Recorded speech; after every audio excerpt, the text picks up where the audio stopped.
Bueno, pues primero de todo, muchas gracias a Rankia por invitarme un año más, que el año pasado me lo pasé muy bien. Y muchas gracias a los que estáis aquí y a los que estáis por Internet. Como sabéis, he venido hoy a hablar de las oportunidades que veo en el mercado del petróleo. Entonces, primero de todo, vamos a empezar para saber qué es lo que está pasando, ¿no? Este es el gráfico del petróleo y yo estoy convencida que si ahora mismo saliéramos a la calle y preguntáramos a la gente ¿por qué crees que ha subido el precio del petróleo? Yo estoy convencida que la mayoría nos diría que es por la guerra de Ucrania, ¿no? Pero la realidad es que no es así, y es lo que quiero que entendamos hoy, porque desde el año 2020 hasta justo antes de la guerra, el petróleo había prácticamente triplicado de precio, y de hecho antes de la guerra estaba ya a $90 el barril. O sea que está pasando algo que no es solo la geopolítica, ¿no? Luego es verdad que a partir de la guerra de Ucrania pues, pasó de 90 a $120, para luego caer. Y eso también me gustaría explicarlo hoy, ¿no? Porque probablemente el petróleo ha estado unos meses cayendo por el miedo que hay a que haya una recesión. Luego lo vamos a ver. Y luego, como veis, pues otra vez ha vuelto a repuntar, ¿no? El sector es un sector que ahora mismo no está de moda, está bastante despreciado. De hecho, si miramos los niveles de inversión, están bastante bajos, como vamos a ver luego. Y esto para el suministro de energía del mundo pues es una cosa que no es positiva, pero para nosotros como inversores puede ser algo bueno. Además, hay que pensar que, claro, que un directivo de una petrolera no va a acometer un proyecto que en el fondo pues es muy intensivo en capital y en tiempo si no tiene suficiente visibilidad y estabilidad, y por ahora pues no la están teniendo. Como sabéis, se está desincentivando la inversión en combustibles fósiles por favorecer las energías verdes, que como veis ahí, pues a día de hoy se está invirtiendo más en energías verdes que en combustibles fósiles. Y como vamos a ver, pues eso puede ser un problema, ¿no? Aquí tenéis la inversión en petróleo y en gas, la línea azul oscura, y como veis, pues desde el año 2014, en términos reales, ha bajado mucho. Entonces vamos a intentar entender la oferta y la demanda de petróleo. Y lo primero de todo es entender que el petróleo es la mayor materia prima del mundo. ¿Por qué? Porque es la que más se tradea, ¿no? Existe un mercado físico de petróleo y un mercado financiero de petróleo. Lo que pasa es que el mercado financiero de petróleo pesa 30 veces más que el mercado físico. ¿Qué está pasando? Que estos dos mercados a día de hoy están bastante desconectados, ¿no? Hay una desconexión. ¿Por qué? Porque tenemos por un lado el mercado financiero, que en el fondo se mueve pues, por un sentimiento positivo o negativo hacia el petróleo, y ahora mismo pues, hay un sentimiento negativo porque se espera que pueda haber una recesión, ¿no? Pero por otro lado tenemos el mercado real, el físico de petróleo, y ese mercado estamos viendo cómo la oferta está muy ajustada. Y, sin embargo, la demanda no para de crecer. Con lo cual, ¿qué podría pasar? Que al final podríamos acabar en un déficit, que eso para los inversores sería positivo, porque querría decir que la oferta no es capaz de balancearse con la demanda tan alta que está habiendo de petróleo, ¿no? Es verdad que cuando nosotros abrimos los medios de comunicación nos están hablando todo el rato de que va a haber un pico de demanda, ¿no? Pero yo me pregunto si esto es verdad, porque la realidad a día de hoy es que en el año 2023 vamos a hacer récord histórico de demanda de petróleo. Es más, si hoy estamos consumiendo 102 millones de barriles día, de repente nos llega la OPEC y nos dice es que para 2028 yo espero que se estén consumiendo ya 110 millones de barriles y a día de hoy estamos en 102. Y nos están diciendo que para 2045 vamos a estar en 116 millones de barriles. O sea, que es que la realidad es que cada año, excepto quitando años como pudo ser el 2020, que fue muy excepcional, se consume cada vez más energía y cada vez se consume más petróleo. Os he puesto una diapositiva de Exxon en el que se puede ver cómo hasta el año 2050 por lo menos se espera que el petróleo siga aumentando la demanda de petróleo. Y además este gráfico es interesante porque podéis ver cómo en todas las regiones del mundo la demanda de petróleo va a aumentar, excepto en Norteamérica, que se espera que la demanda baje ligeramente, y en Europa, que es donde realmente se espera que baje. Pero en el resto de regiones del mundo se espera que la demanda de petróleo siga aumentando por lo menos hasta 2050. Es imposible hablar de la demanda de petróleo si no hablamos de China, porque China ha sido un caso muy excepcional, ¿no? Antes del año 1993, China era exportador de petróleo. De hecho, es que llegó a exportar más que incluso algunos países de la OPEP. Lo que pasa es que a partir del año 1993 se transforma en importador. En 2001 estaba importando 1,5 millones de barriles, en 2009 ya había triplicado esa cantidad y en 2018 ya pasa a ser el mayor importador de petróleo del mundo. O sea, ha sido un cambio radical. Y de hecho, pues se espera que este año y el siguiente siga aumentando su demanda. E incluso os he puesto este gráfico porque se ve como en el año 2020, que ellos tuvieron unas políticas todavía más restrictivas que las nuestras, la demanda de petróleo bajó muy, muy poco. ¿Qué pasa? Que, como os digo, el petróleo ha estado unos meses bajando y esto probablemente ha sido por el miedo que tienen los inversores a una recesión. Yo soy la primera que pienso que va a haber una recesión probablemente más pronto que tarde, pero eso no implica que la demanda de petróleo tenga que bajar de forma muy agresiva, porque al final, si nosotros miramos las recesiones de la historia, hay en algunas incluso que no es que haya bajado la demanda de petróleo, sino que incluso ha subido ligeramente, ¿no? No. A ver, espera. Ahora. Vale, y en algunas recesiones el petróleo, incluso la demanda de petróleo ha aumentado, ¿no? Como puede ser en el año 2000 o en la crisis de los años 90, ¿no? Aumentó la demanda de petróleo. ¿Qué pasa? Que esto nos lleva al punto de que probablemente la elasticidad de la demanda de petróleo es menor de lo que parece. E incluso, como decía uno de los grandes inversores de petróleo, probablemente en recesiones lo que cae no es la demanda de petróleo, sino el crecimiento de la demanda de petróleo. Y ahí se ve en el gráfico claramente, como quitando años excepcionales como el año 2020, la demanda de petróleo en el mundo va en aumento. Aquí tenéis desde los años 90 la demanda de petróleo que ha habido y, como veis, excepto en el año del COVID, que fue excepcional, en el resto de años prácticamente en todos ha aumentado la demanda de petróleo. Tenemos el año 2008, que como veis, pero cayó muy ligeramente, aproximadamente un 2%. ¿Y qué pasa? Que además nos damos cuenta que a medida que se acercan las recesiones, cuando las recesiones son más actuales, cada vez la demanda de petróleo cae menos, obviamente quitando 2020 siempre. ¿Y esto por qué es? Pues porque al final los países emergentes cada vez pesan más en la demanda de petróleo. Si os fijáis en el gráfico y veis dónde está 2008, la demanda de petróleo en países emergentes prácticamente no cayó. Donde cayó fue en países de la OCDE, pero como veis, la línea azul, que es la de Occidente, cada vez pesa menos dentro de la demanda. Con lo cual, por eso en las recesiones cada vez cae menos la demanda de petróleo, porque cada vez pesan más países emergentes y su demanda es más estable. Aparte de ello, es que hay que pensar, no porque haya una recesión tiene que caer el petróleo. ¿Por qué? Porque habrá que tener en cuenta, por ejemplo, ¿está balanceada la oferta y la demanda? Porque si hay mucha demanda y no hay suficiente oferta, pues a lo mejor el petróleo no puede caer mucho, ¿no? Si, por ejemplo, los inventarios están bajos, como vamos a ver luego, hay una correlación muy alta entre inventarios bajos y precio del petróleo alto. O incluso hay que pensar, bueno, ¿qué inversión ha habido en los últimos años? Porque si se ha invertido poco en petróleo, pues a lo mejor no puede bajar mucho de precio, ¿no? Está claro que al final lo que necesitamos es un aumento de la oferta y tenemos dos posibilidades de hacerlo. Primero, por petróleo convencional, pero como veis en la línea azul clarita es que el petróleo convencional lleva muchos años estancado y probablemente pues, no puede crecer. ¿Qué pasa? Que es verdad que la OPEP está dentro de petróleo convencional y ellos nos están diciendo que sí pueden aumentar la oferta, pero bueno, vamos a hablar ahora de eso. Y luego, por otro lado, tenemos el petróleo no convencional, que es el que se extrae con nuevas tecnologías, como puede ser, por ejemplo, el shale o arenas bituminosas, ¿no? ¿Pero qué realmente está pasando en la oferta? Pues que tenemos un problema de geopolítica, o sea, tenemos guerra en Ucrania, guerra en Israel, sanciones a Rusia, sanciones a Venezuela, a Irán. O sea, tenemos un problema que no se va a resolver en el corto plazo, tiene pinta. Luego, además, como os digo, petróleo convencional hizo máximos en el año 2016 y a partir de ahí no ha parado de decrecer a nivel global, o sea, que no está aumentando.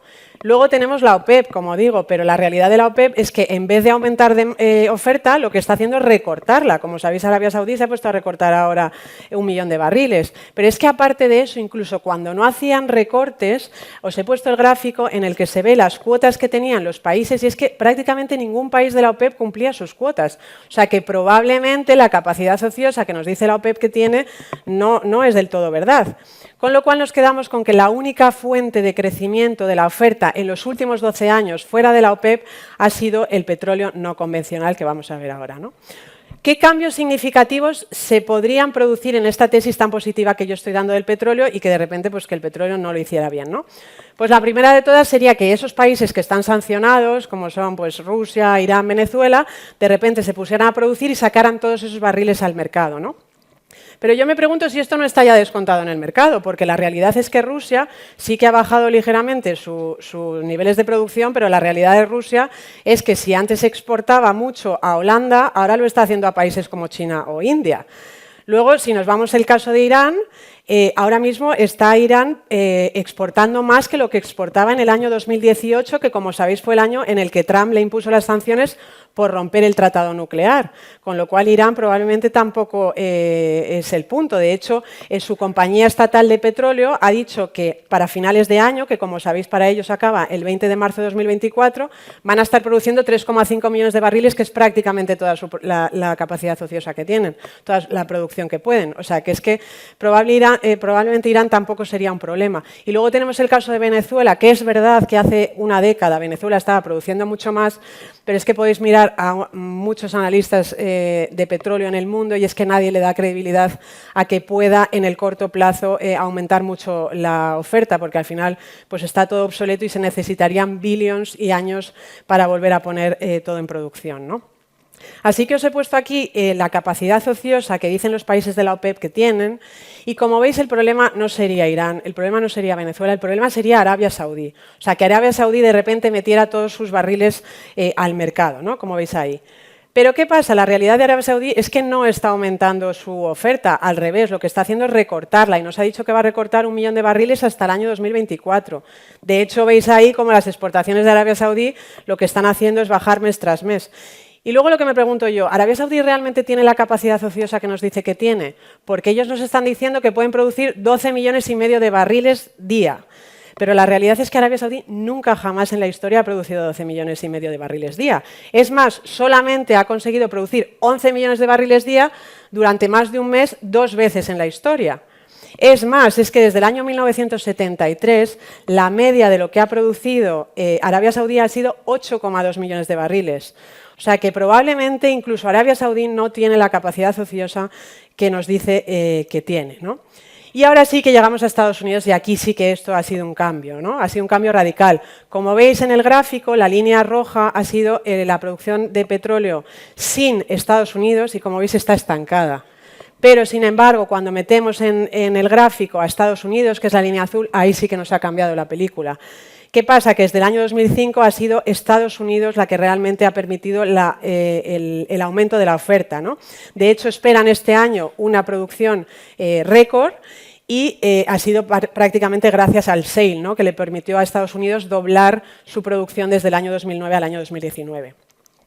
Pero claro, esto es un poco más complicado de lo que parece. ¿Por qué? Porque Estados Unidos sí que está aumentando su capacidad de producción, o sea, su producción, pero lo está haciendo mucho menos que lo hacía antes, porque si en el año 2018-2019 aumentaban a ritmos de 2 millones de barriles día, ahora lo están haciendo a ritmos de 200.000. O sea, está creciendo mucho menos. El petróleo convencional, que es la línea gris, como veis, en Estados Unidos lleva estancada desde los años 80, o sea que el petróleo convencional en Estados Unidos ahora mismo no tiene capacidad de crecer, y como veis, realmente lo que ha crecido ha sido el shale oil. El problema, como vamos a ver ahora, es que solamente ha sido gracias a una cuenca en Estados Unidos, que es la cuenca de Permian y está en Estados Unidos, y está en Texas. O sea que estamos dependiendo ahora mismo de una cuenca que está en Texas. Aquí se va a entender perfectamente, ¿no? Es el crecimiento que ha habido de la oferta desde el año 2006 al año 2015. Como veis, petróleo convencional no crecía, pero es que de 2015 al año 2023 tampoco va a crecer, con lo cual convencional no nos sirve. Vamos a saltar Permian. Tenemos otros shales en Estados Unidos. Creció mucho hasta el año 2015, pero del 2015 al 2023 está absolutamente estancado. El shale en Estados Unidos fuera de Permian no está creciendo. Tenemos arenas bituminosas de Canadá, que creció ligeramente y ha crecido ligeramente hasta el año 2023, pero no es suficiente y, como veis, Biofuels le pasa lo mismo, que crece, pero muy poco. Con lo cual nos quedamos, vuelvo a repetir, con solamente una cuenca en el mundo, que es Permian, que es la que nos ha permitido crecer y aumentar la oferta en los últimos años. Pero ¿cuál es el problema? Este es el problema, que la productividad de Permian, que es de la que estábamos dependiendo, está ahora mismo en negativo. ¿Y qué va a pasar? Que probablemente ahora el shale, estas son las estimaciones del shale, y como veis, el shale se nos va a estancar. O sea, lo que nos había permitido aumentar la oferta de petróleo en el mundo, de repente se nos va a estancar. Este gráfico es hasta 2027 y, como veis, pues no va a poder aumentar la producción, ¿no? Con lo cual llegamos al punto en el que, si hay falta de oferta, probablemente lo que va a suponer es que va a haber precios altos del petróleo durante bastante tiempo. Al final tú necesitas balancear la oferta y la demanda, y la forma de hacerlo es invertir cada vez más, ¿no? Pero, como decíamos antes, un directivo de una petrolera no va a invertir más si no tiene suficiente visibilidad y suficiente seguridad en los proyectos que va a acometer. ¿Qué pasa? Como veis en el gráfico, en el año 2014 tocamos máximos de inversión. A partir de ahí, la inversión en petróleo llegó a caer un 60%. ¿Y qué pasa? Que es verdad que desde el año 2020 sí que se ha aumentado la oferta la inversión en petróleo. Pero ¿cuál es el problema? Que todavía seguimos, como dice Wood Mackenzie, un 40% por debajo en los niveles de inversión de petróleo. O sea, que hace falta más inversión. Tenemos también el problema de los inventarios. Probablemente este año vamos a acabar con los inventarios más bajos de la última década. ¿Cuál es el problema? Que hay una correlación muy alta inversa entre inventarios y precio del petróleo. O sea, cuando los inventarios están bajos, el precio del petróleo suele estar alto. Y además, pues no hay que ser muy inteligente para entender que cuando tú tienes pocos inventarios, pues eres más vulnerable a shocks en el mercado del petróleo. Y obviamente hay que hablar de las reservas estratégicas de Estados Unidos. Como sabéis, pues Estados Unidos y todos los países tenemos unas reservas estratégicas, por si hay algún problema en el sector energético, pues poder abastecerte, ¿no? El problema es que Estados Unidos llevaba 25 años haciendo sus reservas estratégicas de petróleo, y de repente en 2 años y medio ha sacado gran parte de sus reservas estratégicas al mercado. ¿Por qué ha hecho esto? Pues en el fondo ha sido una forma de manipular a la baja el precio del petróleo, porque ellos han sacado un montón de barriles al mercado y eso al final ha deprimido el precio del petróleo, ¿no? Pero ¿cuál es el problema? Que cuantos menos inventarios tienes, más difícil va a ser a futuro seguir manipulando a la baja el precio del petróleo. Es más, si algún día Estados Unidos quiere reponer esas reservas, va a tener que volver al mercado y al final el precio del petróleo pues no va a poder bajar tanto, ¿no? Pero ¿qué pasa? Que en los medios de comunicación nos dicen, bueno, sí es verdad que falta inversión en petróleo, pero no pasa nada porque los combustibles fósiles no son necesarios en el mundo. Pues no es que no sean necesarios, es que son fundamentales a día de hoy. ¿Por qué? Porque más del 80% de la energía primaria que consumimos a día de hoy en el mundo viene de combustibles fósiles. Como hemos visto, además, cada día, cada año se demanda más energía y más petróleo. Y hay que tener en cuenta que no todo es Occidente. O sea, que la única región del mundo que este año se espera que baje su demanda de petróleo va a ser Europa. Todo el resto de regiones del mundo va a aumentar su demanda de petróleo. Y luego hay que pensar, como os he puesto ese gráfico, que la riqueza de los países está absolutamente ligada al consumo de energía. Con lo cual, si alguien nos pide que reduzcamos nuestro consumo de energía, lo único que nos está pidiendo es que nos empobrezcamos. Y luego, aparte, es que sí que se han hecho transiciones energéticas en la historia, claro que sí. Lo que pasa es que esas transiciones energéticas han tardado décadas en hacerse, no años. Es más, siempre que se ha hecho una transición energética, ha sido para pasar a una energía que proporcionara más energía, y ahora nos están pidiendo que pasemos a unas que proporcionan menos energía. Además, hay que pensar que, por ejemplo, la energía solar o la energía eólica, pues dependemos de que haya sol o haya viento para tener energía, con lo cual son energías intermitentes. Esas energías siempre van a necesitar un backup de una energía que no sea intermitente para poder abastecernos de energía, con lo cual es que siempre vas a necesitar un combustible fósil, probablemente incluso teniendo energía solar y eólica.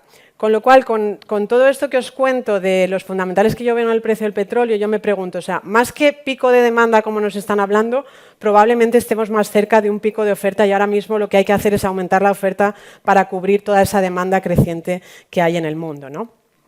Os he puesto el mix energético. Como veis, la parte naranja es lo que representan energías renovables dentro del mix energético. Es muy, muy poco. ¿Qué pasa? ¿Cuál es el problema? Que la parte naranja se está invirtiendo 1,7 dólares por cada dólar que se invierte en todo el resto de energías, que son las que realmente a día de hoy nos están proporcionando, como digo, la energía primaria que consumimos en el mundo, ¿no? Y esto, pues al final, pues, puede ser un problema, porque estás invirtiendo en una parte muy pequeña del mix energético. Así que con todos estos fundamentales tan positivos que yo veo en el precio del petróleo, pues al final pienso que hay una oportunidad en las compañías de petróleo. De hecho, ahí tenéis en el año 2022 cómo las compañías de petróleo consiguieron beneficios récord muy superiores a los de los años anteriores. Además, como decía, como no hay incentivos buenos para invertir en exploración y producción, pues las líneas azul oscuras cada vez es menor lo que invierten en exploración y producción y, sin embargo, ¿qué están haciendo? Pues repagar deuda, con lo cual cada vez tienen los balances más saneados y remuneran mejor al accionista, con lo cual cada vez pagan más dividendos y hacen recompras de acciones. De hecho, aquí os he puesto las recompras de acciones que están haciendo las compañías canadienses, que son las que nosotros más seguimos, y como veis es que mes tras mes están recomprándose billions en acciones. De hecho, además es que es un sector que está muy barato, o sea, a día de hoy pesa un 6% dentro del S&P 500, el sector, y llegó a pesar, como veis, un 16% en el año 2008. Es más, es que si miramos los ingresos de las compañías, pesan en torno a un 12%, mientras que, como digo, su market cap representa solamente un 6%. O sea, están realmente baratas. Es más, incluso mirando su free cash flow yield, pues estamos a niveles de doble dígito a día de hoy. Entonces, ¿qué puede buscar un inversor para encontrar buenas compañías de petróleo, ¿no? Pues una de ellas, obviamente, sería encontrar una que tenga costes bajos, porque al final, si el petróleo se va de 90 a 80, pues a ti va a tener menor impacto que si tienes unos costes altos. A nosotros nos gusta que generen el máximo free cash flow por barril posible, que tengan reservas largas, entre otras cosas, ¿por qué? Porque si tú tienes ya tu pipeline de reservas hechas, vas a tener que invertir menos en los próximos años, no vas a tener que explorar tanto ni vas a tener que comprar otras compañías para tener cada vez más reservas. Jurisdicciones buenas, ¿no? No es lo mismo, por ejemplo, pues tener una petrolera que produzca en Canadá que una que produzca, por ejemplo, pues me invento en Nigeria. Luego también que tengan buenos equipos directivos. Al final las empresas de petróleo son empresas cíclicas. Es muy importante que los directivos entiendan los ciclos. Por ejemplo, tú quieres una directiva que no invierta mucho en o no compre muy caro en la parte alta del ciclo y, sin embargo, pues en la parte baja del ciclo a lo mejor haga una compra de unas reservas que estén muy baratas, ¿no? Hay que tener precaución con la deuda, no deja de ser un negocio cíclico y, pues obviamente, buscar compañías que tengan una valoración atractiva. Os he puesto aquí una de las que nosotros seguimos, que es una de las grandes petroleras de Canadá, que es Canadian Natural Resources. Tiene 32 años de vida de reservas. Como digo, eso le implica que tiene que invertir menos que el resto de sus competidoras, porque tú ya tienes tu pipeline de reservas. Tiene costes muy bajos, la valoración a día de hoy es muy atractiva, el equipo directivo está implicado, o sea, tienen más de un 2% de la compañía, tiene una rentabilidad por dividendo superior al 4%, están todos los trimestres anunciando recompras de acciones, tiene poca deuda y al final, pues como os digo, está sacando a día de hoy resultados récord, tanto a nivel operativo como a nivel financiero, ¿no? Así que ya por concluir, deciros que lo que veo es una desconexión absoluta entre lo que es el mercado financiero del petróleo, que como hay un miedo a la recesión, pues se cree que la demanda va a caer y entonces hay un sentimiento negativo hacia el petróleo y el petróleo cae, pero sin embargo, por otro lado, está el mercado real de petróleo, el físico, en el que estamos viendo que la oferta está muy ajustada, que la demanda no para de crecer, que los inventarios están bajos y que al final pues, puede haber un problema de que tengas al final un déficit, ¿no? La demanda está siendo récord y además este año va a ser récord, pero encima se espera que siga creciendo en los próximos años. Al final está claro que lo que necesitas es más oferta, pero tienes que invertir y el problema es que no está habiendo incentivos buenos, con lo cual las empresas no están invirtiendo todo lo que deberían invertir. Es verdad que donde sí hay incentivos buenos es para invertir en energías renovables, lo que pasa es que hemos visto que desgraciadamente pues pesan muy poco en el mix energético, con lo cual no son suficientes para abastecernos de energía. Aparte de eso, tenemos a día de hoy inventarios muy bajos, con lo cual eso al final tiene una correlación muy alta con precios del petróleo alto La situación geopolítica está muy tensa y yo por lo menos pienso que no tiene pinta de resolverse en el corto plazo, con lo cual pues al final lo que veo es que estamos en un entorno muy favorable para las compañías de petróleo. Así que nada, muchas gracias.